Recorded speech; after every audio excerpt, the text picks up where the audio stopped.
Well, in order to make the case, I think actually the previous speakers have done that pretty well.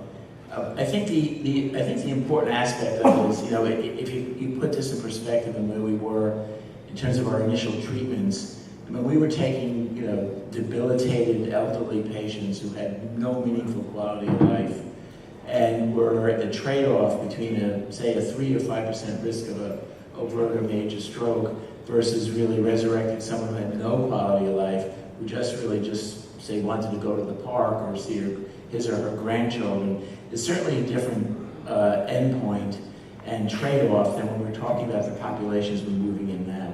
And I think that's particularly important as we're moving into not just younger populations, but we're talking about asymptomatic patients, potentially earlier in the disease process. You have to really think about those trade-offs when we're dealing with people who are functional, who are working, who minor degrees of deficits can have a major impact on their social life and even their economic well-being. So when we have careful neurologic scrutiny, as you've seen me emphasize, you know, the average rates, of course, go up more to the 15% when you're having prospective analyses of these with applying the ASA and AHA guidelines.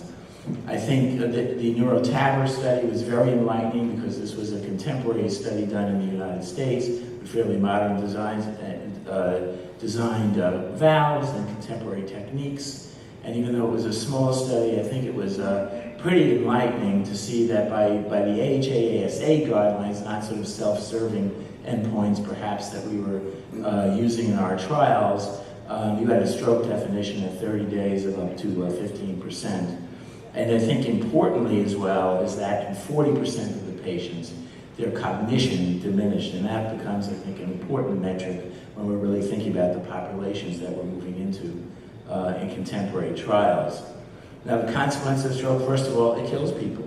The mortality, I mean, when we looked at the earlier studies, 1-year mortality was well over 4 or 5-fold when you compare those with stroke without stroke, and of course your physical functioning and disability. When you have that, even patients who have, quote, full recovery by neurologic assessment have some residual dysfunction. And I think very importantly, especially when we're talking about people who are much more active in their economic and social life, only less than half of people with strokes return to work, and it creates financial strains. But another thing not to underestimate, and this is a characteristic of illness, is over 3/4 report social isolation. Illness excludes people, and this is not something that's going to recover. And I think you have to keep that in mind when we dismiss these, quote, minor events or for these individuals. In terms of this, I mean, we did many studies of this, of course, even in the early days, but we've certainly learned that every step of the procedure puts a patient at risk of stroke, whether it's crossing the valve. I mean, look at the DW MRIs just from crossing the valve in ordinary catheterization.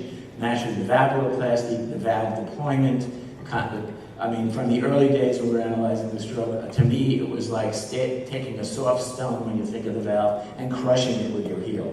I mean, imagine that in a flowing bloodstream. I mean, honestly, when we started doing this, before we even were doing the studies, we didn't know that was going to be the overwhelming problem that was going to preclude the ability to do this device at all.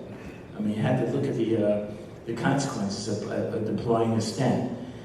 We've already known that this is virtually a universal phenomenon, and of course, when you have a DW MRI, a defect alone, your likelihood of having an overt stroke is multiple.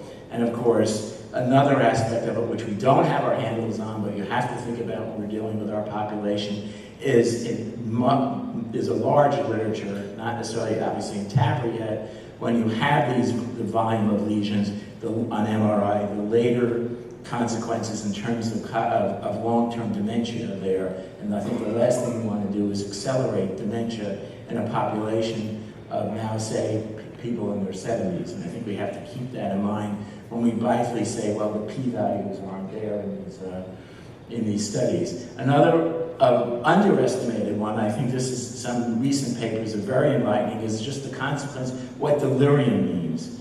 And of course, when you have postoperative delirium, it actually has a threefold increase in mortality, and besides the cost of it. But the correlation of higher burdens of DWMRI lesions and emboli has been established. And certainly, if you can reduce the risk of those multiple and the burden of lesions, this can be also an important surrogate. We've already discussed, and we'll drill on it in terms of the timing strokes, but the peri-procedural 72 hours is the vast majority of them, so that is why that's an important target. And another aspect of it is, you know, the bloodstream isn't very selective about which artery they go up, and all three territories from all the major branches are at risk, whether you look at you know, anterior cerebral, posterior cerebral, middle cerebral, or the cerebellum. There's a fair distribution across all the three major vessels of the arch, which we think is important. Now, we've already seen these data, so I won't go into it, but I think the Sentinel trial has given us many important lessons. You're aware of the design, so I won't dwell on it, except to keep in mind that when you looked at the efficacy analysis, it was really under 100 patients in each group, and that's a bit of a shame. There was only less than 80% MRI follow-up, and that's our primary endpoint. MACE wasn't different, but as we emphasized, this was a 9% versus a 5.6% stroke rate.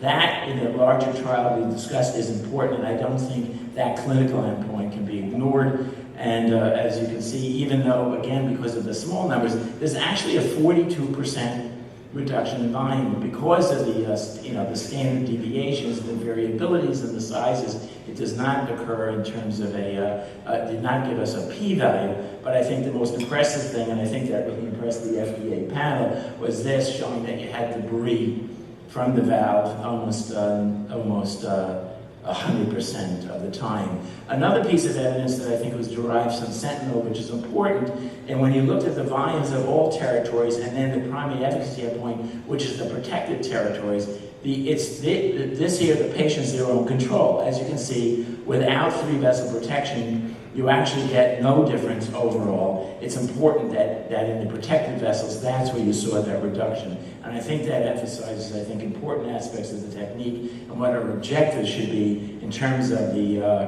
in terms of the devices we use. And of course, what we're talking about is with the TriGuard is the ability here to cover all three vessels. And I can tell you, and I think the Sentinel is also working on devices also to cover all three vessels. So I think universal coverage, I think, has become the standard, and everyone acknowledges it. There was a small trial, the smallest randomized trial with the TriGuard device, which is Deflect. It's a very small group of patients with 45 embolic protection and only 38 controls, but it was carefully analyzed, and I think the important message is this: if you look at the WMRI, in terms of the number of people with absent brain lesions, which should be, I think, our objective, it may be not achievable in everybody, but you can see a major difference, whether it's even in intention to treat, of course, and of course, my feeling is intention to treat when looking at device efficacy is kind of a funny way to do it. These are not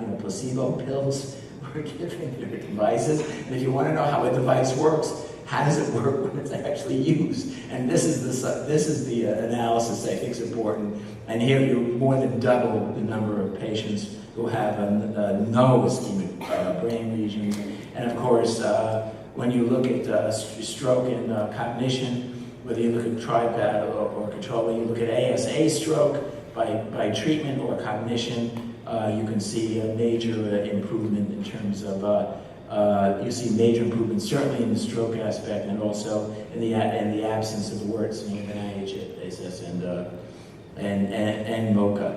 Now, Alexander, which you've already seen, did a nice pooled analysis of all the Deflect trials and the NeuroTav. We're just trying to beef up our power pending our pivotal trial, and you've seen this. But I think the major aspect of it is, besides, as you can see, the increase in frequency of problems based on your definition of your endpoint, whether it's very sensitive endpoints or whether you're looking at the VARC definitions, But I think you also see that in the TriGuard, you can also see a benefit of this in this group, even though you can't find a MACE. I think you can see a very strong trend, especially when you look at the, say, the VARC2 stroke definitions, which is significant, and even moving up to a more sensitive analysis with the American Stroke Association. I think that's a very compelling start for our evidence base with this device. Now, last year, Dr. George Dengus and Agostino put out a meta-analysis of a heterogeneous group of trials.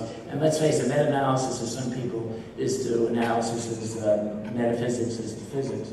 So, but I still think it's highly suggestive because of the lack of power we have in so many of these studies. And as you can see, whether you look at total lesion volume, number of new ischemic lesions,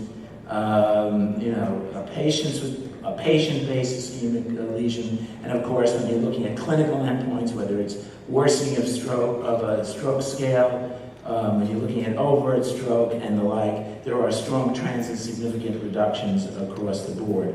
Now, just to touch upon the REFLECT trial, which hopefully will add to this body of evidence, I think it's important, given the conversations we have, we incorporated both clinical and imaging endpoint and worsening of MoCA in a sequential hierarchical manner. And we hope that the cumulative power of that, even though these studies are not large, may give us finally and I'm optimistic, will give us finally a hard endpoint and a p-value to really nail this down, which we unfortunately missed with Sentinel. So I think what we can summarize is overt and covert strokes are significant complications, and they may be of great consequence, especially as we're moving into lower risk younger populations. I said that it's acceptable for a 90-year-old is not acceptable for a 70-year-old. As someone who's getting to that age, I can speak with authority on that. And the weight of evidence certainly indicates that embolic protection reduces these events.